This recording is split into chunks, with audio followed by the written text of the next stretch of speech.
Thanasphere, a short story by Kurt Vonnegut. At noon, Wednesday, July 26th, window panes in the small mountain towns of Sevier County, Tennessee, were rattled by the shock and faint thunder of a distant explosion rolling down the northwest steps of the Great Smokies. The explosion came from the general direction of the closely guarded Air Force experimental station in the forest 10 miles northwest of Elkmont. Said the Air Force Office of Public Information, "No comment." That evening, amateur astronomers in Omaha, Nebraska and Glenwood, Iowa, reported independently that a speck had crossed the face of the full moon at 9:57 p.m. There was a flurry of excitement on the news wires. Astronomers at the major North American observatories denied that they had seen it. They lied. In Boston, on the morning of Thursday, July 27th, an enterprising newsman sought out Dr. Bernard Grosinger, youthful rocket consultant for the Air Force. "Is it possible that what crossed the moon was a spaceship?" the newsman asked. Dr. Grosinger laughed at the question. "My own opinion is that we're beginning another cycle of flying saucer scares," he said. "This time everyone's seen spaceships between us and the moon. You can tell your readers this, my friend. No rocket ship will leave the Earth for at least another 20 years. He lied. He knew a great deal more than he was saying, but somewhat less than he himself thought. He did not believe in ghosts, for instance, and had yet to learn of the Thanasphere. Dr. Grosinger rested his long legs on his cluttered desktop and watched his secretary conduct the disappointed newsman through the locked door, past the armed guards. He lit a cigarette and tried to relax before going back into the stale air and tension of the radio room. "Is your safe locked?" asked a sign on the wall, tacked there by a diligent security officer. The sign annoyed him. Security officers' security regulations only served to slow his work, to make him think about things he had no time to think about. The secret papers in the safe weren't secrets. They said what had been known for centuries. Given fundamental physics, it follows that a projectile fired into space in direction x at y miles an hour will travel in the arc z. Dr. Grosinger modified the equation, given fundamental physics and $1 billion. Impending war had offered him the opportunity to try the experiment. The threat of war was an incident, the military men about him an irritating condition of work. The experiment was the heart of the matter. There were no unknowns, he reflected, finding contentment in the dependability of the physical world. Young Dr. Grosinger smiled, thinking of Christopher Columbus and his crew, who hadn't known what lay ahead of them, who had been scared stiff by sea monsters that didn't exist. Maybe the average person of today felt the same way about space. The age of superstition still had a few years to run. But the man in the spaceship 2,000 miles from Earth had no unknowns to fear. The sullen Major Allen Rice would have nothing surprising to report in his radio messages. He could only confirm what reason had already revealed about outer space. The major American observatories working closely with the project reported that the ship was now moving around the Earth in the predicted orbit at the predicted velocity. Soon, any time now, the first message in history from outer space would be received in the radio room. The broadcast would be on an ultra-high frequency band where no one had ever sent or received messages before. The first message was overdue, but nothing had gone wrong. Nothing could go wrong, Dr. Grosinger assured himself again. Machines, not men, were guiding the flight.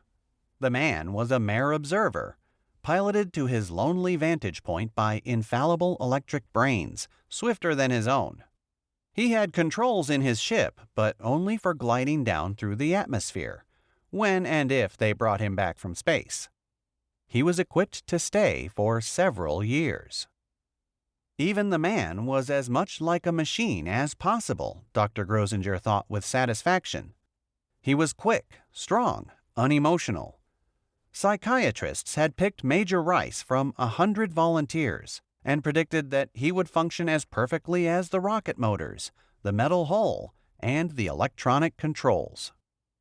His specifications: husky, 29 years of age, 55 missions over Europe during the Second World War without a sign of fatigue, a childless widower, melancholy and solitary, a career soldier, a demon for work. The Major's mission? Simple: to report weather conditions over enemy territory and to observe the accuracy of guided atomic missiles in the event of war. Major Rice was fixed in the solar system, 2,000 miles above the Earth now. Close by, really. The distance from New York to Salt Lake City. Not far enough away to see much of the polar ice caps even. With a telescope, Rice could pick out small towns and the wakes of ships without much trouble. It would be breathtaking to watch the enormous blue and green ball, to see night creeping around it, and clouds and storms growing and swirling over its face. Dr. Grosinger tamped out his cigarette, absently lit another almost at once, and strode down the corridor to the small laboratory where the radio equipment had been set up. Lieutenant General Franklin Dane, head of Project Cyclops, sat next to the radio operator, his uniform rumpled, his collar open. The general stared expectantly at the loudspeaker before him. The floor was littered with sandwich wrappings and cigarette butts. Coffee-filled paper cups stood before the general and the radio operator, and beside the canvas chair where Grosinger had spent the night waiting. General Dane nodded to Grosinger and motioned with his hand for silence. Abel Baker Fox, this is Dog Easy Charlie. Abel Baker Fox, this is Dog Easy Charlie, droned the radio operator wearily, using the code names. Can you hear me, Abel Baker Fox? Can you? The loudspeaker crackled, then, turned to its peak volume, boomed. This is Abel Baker Fox. Come in, Dog Easy Charlie. Over.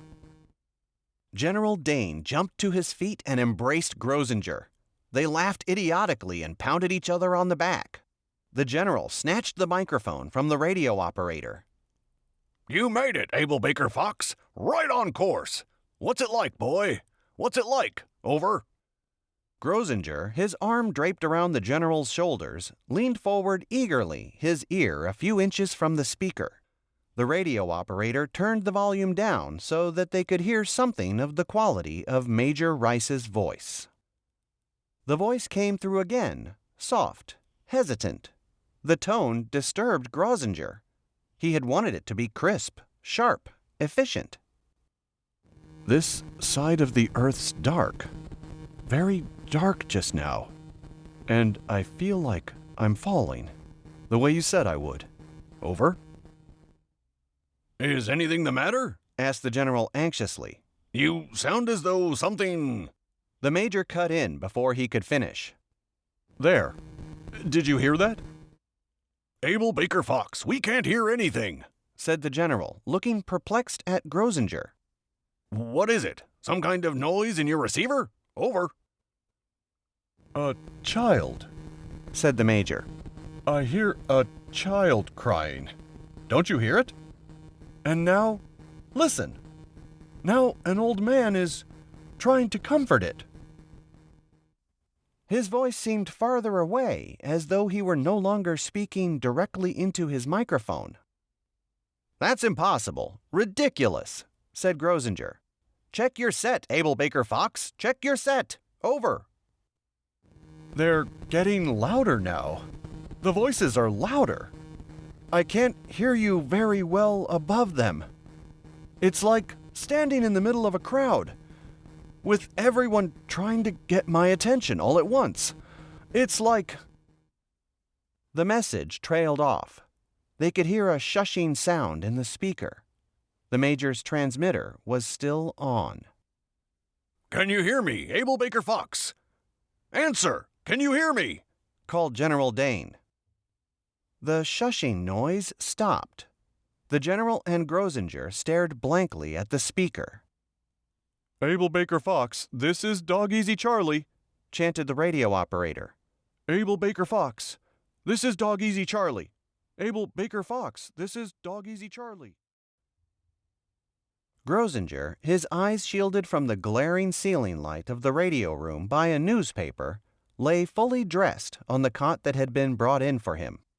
Every few minutes he ran his long, slender fingers through his tangled hair and swore. His machine had worked perfectly, was working perfectly. The one thing he had not designed, the damned man in it, had failed, had destroyed the whole experiment. They had been trying for 6 hours to re-establish contact with the lunatic who peered down at Earth from his tiny steel moon and heard voices. He's coming in again, sir, said the radio operator. This is Dog Easy Charlie. Come in, Abel Baker Fox, over. This is Abel Baker Fox. Clear weather over zones 7, 11, 19, and 23. Zones 1, 2, 3, 4, 5, and 6 overcast. Storm seems to be shaping up over zones 8 and 9, moving south by southwest at about 18 miles an hour. Over. Well, he's okay now, said the General, relieved. Grosinger remained supine, his head still covered with the newspaper. Ask him about the voices, he said. You don't hear the voices anymore, do you, Abel Baker Fox? What do you mean I don't hear them? I can hear them better than I can hear you. Over. He's out of his head, said Grosinger, sitting up. I heard that, said Major Rice. Maybe I am. It shouldn't be too hard to check. All you have to do is find out if an Andrew Tobin died in Evansville, Indiana, on February 17th, 1927. Over. I don't follow you, Abel Baker Fox, said the General. Who was Andrew Tobin? Over. He's one of the voices. There was an uncomfortable pause. Major Rice cleared his throat. Claims his brother murdered him. Over. The radio operator had risen slowly from his stool, his face chalk white. Grosinger pushed him back down and took the microphone from the General's now limp hand. Either you've lost your mind or this is the most sophomoric practical joke in history, Abel Baker Fox, said Grosinger. This is Grosinger you're talking to. And you're dumber than I think you are if you think you can kid me. He nodded. Over. I can't hear you very well anymore, Dog Easy Charlie. Sorry, but the voices are getting louder. Rice, straighten out, said Grosinger. There, I caught that. Mrs. Pamela Ritter wants her husband to marry again, for the sake of the children. He lives at... Stop it! He lives at 1577 Damon Place in Scotia, New York. Over and out. General Dane took Grosinger's shoulder gently. You've been asleep 5 hours, he said. It's midnight. He handed him a cup of coffee. We've got some more messages. Interested? Grosinger sipped the coffee. Is he still raving? He still hears the voices, if that's what you mean. The General dropped 2 unopened telegrams in Grosinger's lap. Thought you might like to be the one to open these. Grosinger laughed. Went ahead and checked Scotia and Evansville, did you? God help this army if all the generals are as superstitious as you, my friend. Okay, you're the scientist, you're the brain box. That's why I want you to open the telegrams. I want you to tell me what in hell's going on. Grosinger opened one of the telegrams. Harvey Ritter, listed for 1577 Damon Place, Scotia, GE engineer, widower, 2 children, deceased wife, named Pamela. Do you need more information? R.B. Faley, Chief, Scotia Police. He shrugged and handed the message to General Dane, then opened the other telegram. Records show Andrew Tobin died in hunting accident February 17, 1927. Brother Paul, leading businessman. Owns coal business started by Andrew. Can furnish further details if needed. F.B. Johnson, Chief, Evansville PD. "I'm not surprised," said Grosinger. "I expected something like this. I suppose you're firmly convinced now that our friend Major Rice has found outer space populated by ghosts." Well, I'd say he's sure as hell found it populated by something, said the general. Grosinger wadded the second telegram in his fist and threw it across the room, missing the wastebasket by a foot. He folded his hands and affected the patient priest-like pose he used in lecturing freshman physics classes. "At first, my friend, we had two possible conclusions. Either Major Rice was insane, or he was pulling off a spectacular hoax." He twiddled his thumbs, waiting for the general to digest this intelligence. "Now that we know his spirit messages deal with real people, we've got to conclude that he has planned and is now carrying out some sort of hoax. He got his names and addresses before he took off. God knows what he hopes to accomplish by it. God knows what we can do to make him stop it. That's your problem, I'd say." The general's eyes narrowed. So he's trying to jimmy the project, is he? We'll see, by God. We'll see. The radio operator was dozing. The general slapped him on the back. On the ball, Sergeant, on the ball. Keep calling Rice until you get him, understand? The radio operator only had to call once. "This is Abel Baker Fox. Come in, Dog Easy Charlie." Major Rice's voice was tired. "This is Dog Easy Charlie," said General Dane. "We've had enough of your voices, Abel Baker Fox. Do you understand? We don't want to hear any more about them. We're on to your little game. I don't know what your angle is, but I do know I'll bring you back down and slap you on a rock pile in Leavenworth so fast you'll leave your teeth up there. Do we understand each other?" The general bit the tip from a fresh cigar fiercely. Over. "Did you check those names and addresses? Over." The general looked at Grosinger, who frowned and shook his head. Sure we did. That doesn't prove anything. So you've got a list of names and addresses up there. So what does that prove? Over? "You say those names checked? Over?" I'm telling you to quit it, Rice. Right now. Forget the voices, do you hear? Give me a weather report. Over? "Clear patches over zones 11, 15, and 16. Looks like a solid overcast over 1, 2, and 3. All clear in the rest. Over?" That's more like it, Abel Baker Fox, said the general. We'll forget about the voices, eh? Over. "There's a woman calling out something in a German accent. Is Dr. Grosinger there? I think she's calling his name. She's asking him not to get too wound up in his work. Not to..." Grosinger leaned over the radio operator's shoulder and snapped off the switch on the receiver. "Of all the cheap, sickening stunts," he said. Let's hear what he has to say, said the general. Thought you were a scientist. Grosinger glared at him defiantly, snapped on the receiver, and stood back, his hands on his hips. "Saying something in German," continued the voice of Major Rice.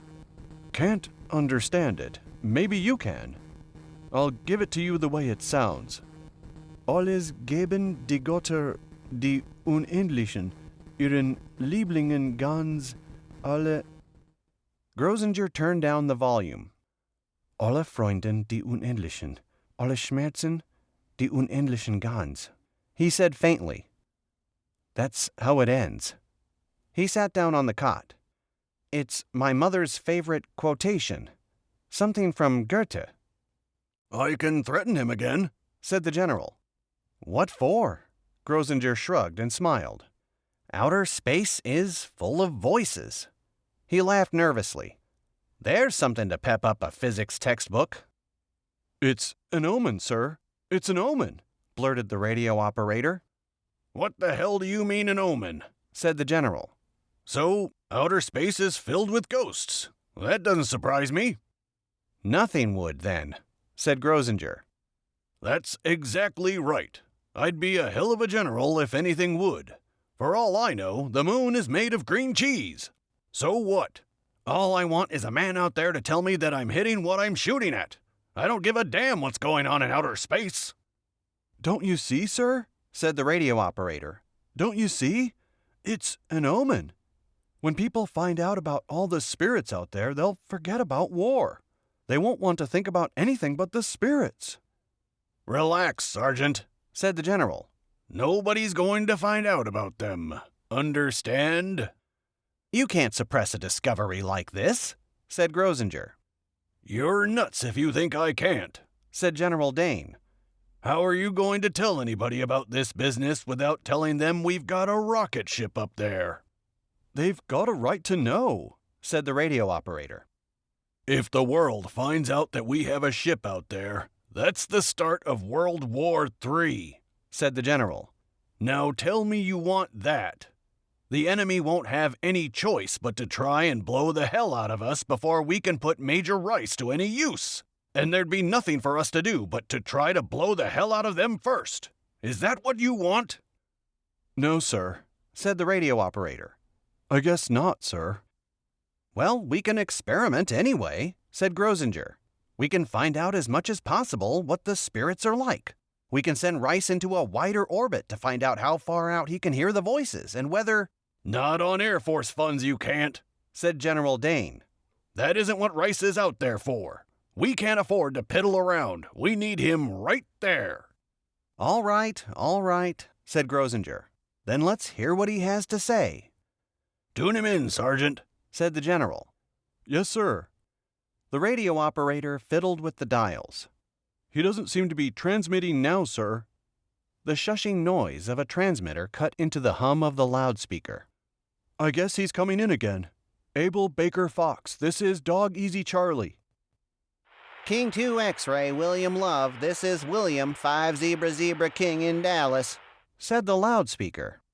The voice had a soft drawl and was pitched higher than Major Rice's.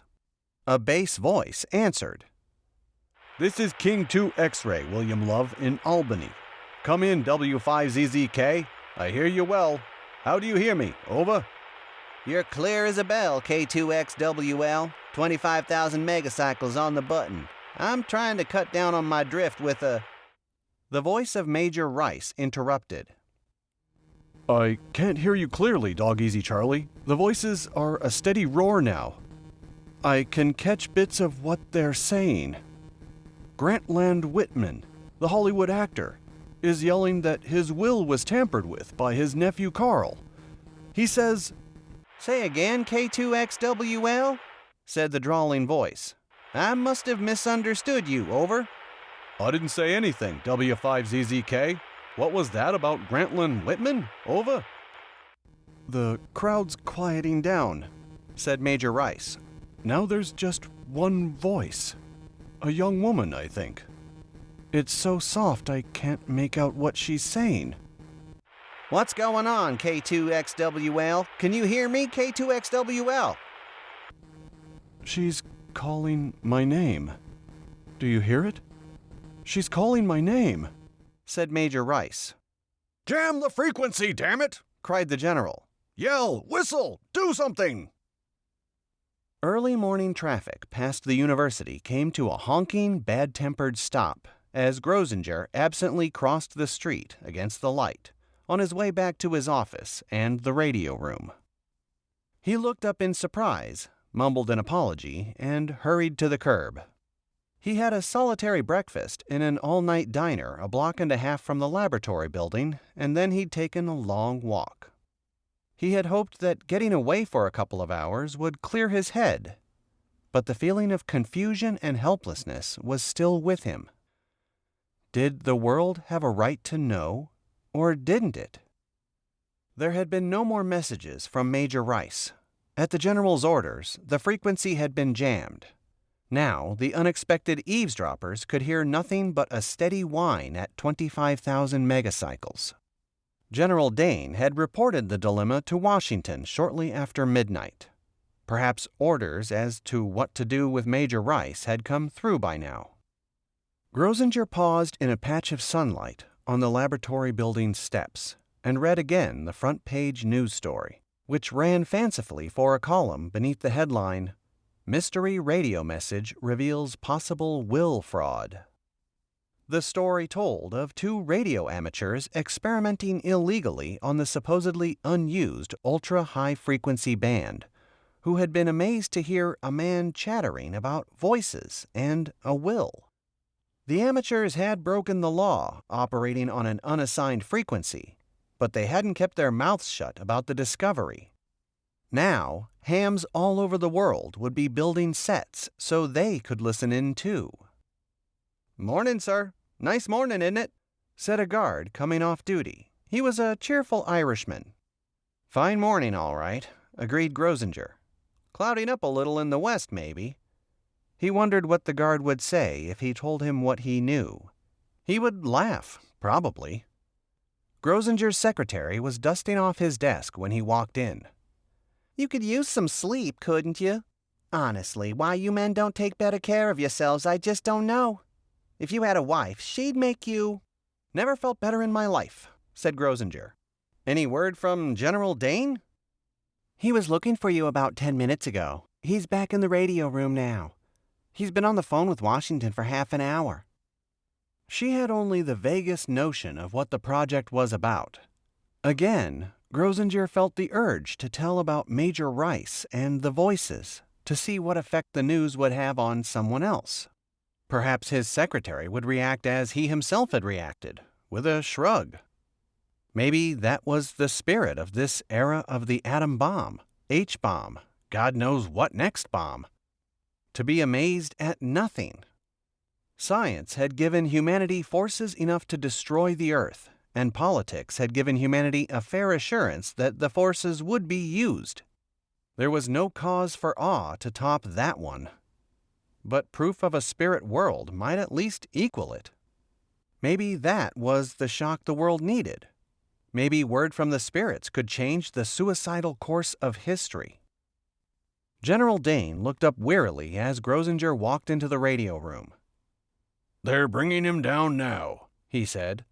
"There's nothing else we can do. He's no damn good to us now." The loudspeaker, turned low, sang the monotonous hum of the jamming signal. The radio operator slept before the set, his head resting on his folded arms. "Did you try to get through to him again?" "Twice. He's clear off his head now. Tried to tell him to change his frequency, to code his messages, but he just went on jabbering like he couldn't hear me, talking about that woman's voice." "Who's the woman, did he say?" The general looked at him oddly. "Says it's his wife, Margaret. Guess that's enough to throw anybody, wouldn't you say? Pretty bright, weren't we, sending up a guy with no family ties?" He rose and stretched. "I'm going out for a minute. Just make sure you keep your hands off that set." He slammed the door behind him. The radio operator stirred. "They're bringing him down now," he said. "I know," said Grosinger. "That'll kill him, won't it?" "He has controls for gliding her in once he hits the atmosphere." "If he wants to." "That's right, if he wants to. They'll get him out of his orbit and back to the atmosphere under rocket power. After that, it'll be up to him to take over and make the landing." They fell silent. The only sound in the room was the muted jamming signal in the loudspeaker. "He don't want to live. You know that?" said the radio operator suddenly. "Would you want to?" "Guess that's something you don't know until you come up against it," said Grosinger. He was trying to imagine the world of the future, a world in constant touch with the spirits, the living inseparable from the dead. It was bound to come. Other men, probing into space, were certain to find out. Would it make life heaven or hell? Every bum and genius, criminal and hero, average man and madman, now and forever part of humanity, advising, squabbling, conniving, placating. The radio operator looked furtively toward the door. Want to hear him again? Grosinger shook his head. Everybody's listening to that frequency now. We'd all be a nice mess if you stopped jamming. He didn't want to hear more. He was baffled, miserable. Would death unmasked drive men to suicide or bring new hope? He was asking himself. Would the living desert their leaders and turn to the dead for guidance? To Caesar, Charlemagne, Peter the Great, Napoleon, Bismarck, Lincoln, Roosevelt. To Jesus Christ. Were the dead wiser than... Before Grosinger could stop him, the sergeant switched off the oscillator that was jamming the frequency. Major Rice's voice came through instantly, high and giddy. Thousands of them, all around me, standing on nothing, shimmering like northern lights, beautiful, curving off into space, all around the earth like a glowing fog. I can see them, do you hear? I can see them now. I can see Margaret.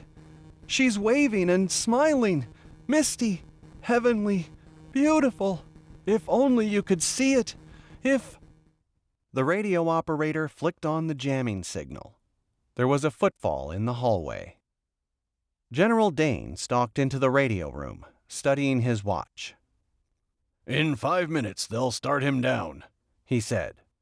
He plunged his hands deep into his pockets and slouched dejectedly. We failed this time. Next time, by God, we'll make it. The next man who goes up will know what he's up against. He'll be ready to take it. He put his hand on Grosinger's shoulder. The most important job you'll ever have to do, my friend, is to keep your mouth shut about those spirits out there. Do you understand? We don't want the enemy to know we've had a ship out there, and we don't want them to know what they'll come across if they try it. The security of this country depends on that being our secret. Do I make myself clear? Yes, sir, said Grosinger, grateful to have no choice but to be quiet. He didn't want to be the one to tell the world. He wished he had had nothing to do with sending Rice out into space. What discovery of the dead would do to humanity he didn't know, but the impact would be terrific. Now, like the rest, he would have to wait for the next wild twist of history. The general looked at his watch again. They're bringing him down, he said. At 1:39 p.m. on Friday, July 28th, the British liner Capricorn, 280 miles out of New York City, bound for Liverpool, radioed that an unidentified object had crashed into the sea, sending up a towering geyser on the horizon to starboard of the ship. Several passengers were said to have seen something glinting as the thing fell from the sky. Upon reaching the scene of the crash, the Capricorn reported finding dead and stunned fish on the surface and turbulent water, but no wreckage. Newspapers suggested that the Capricorn had seen the crash of an experimental rocket fired out to sea in a test of range. The Secretary of Defense promptly denied that any such tests were being conducted over the Atlantic. In Boston, Dr. Bernard Grosinger, young rocket consultant for the Air Force, told newsmen that what the Capricorn had observed might well have been a meteor. That seems quite likely, he said. If it was a meteor, the fact that it reached the Earth's surface should, I think, be one of the year's most important science news stories. Usually, meteors burn to nothing before they're even through the stratosphere. Excuse me, sir, interrupted a reporter. Is there anything out beyond the stratosphere? I mean, is there any name for it? Well, actually, the term stratosphere is kind of arbitrary. It's the outer shell of the atmosphere. You can't say definitely where it stops. Beyond it is just, well, dead space. Dead space. That's the right name for it, eh? Said the reporter. If you want something fancier, maybe we could put it into Greek, said Grosinger playfully. Thanatos. That's Greek for death, I think. Maybe instead of dead space, you'd prefer Thanasphere. Has a nice scientific ring to it, don't you think? The newsman laughed politely. Dr. Grosinger, when's the first rocket ship going to make it into space? Asked another reporter. You people read too many comic books, said Grosinger. Come back in 20 years and maybe I'll have a story for you.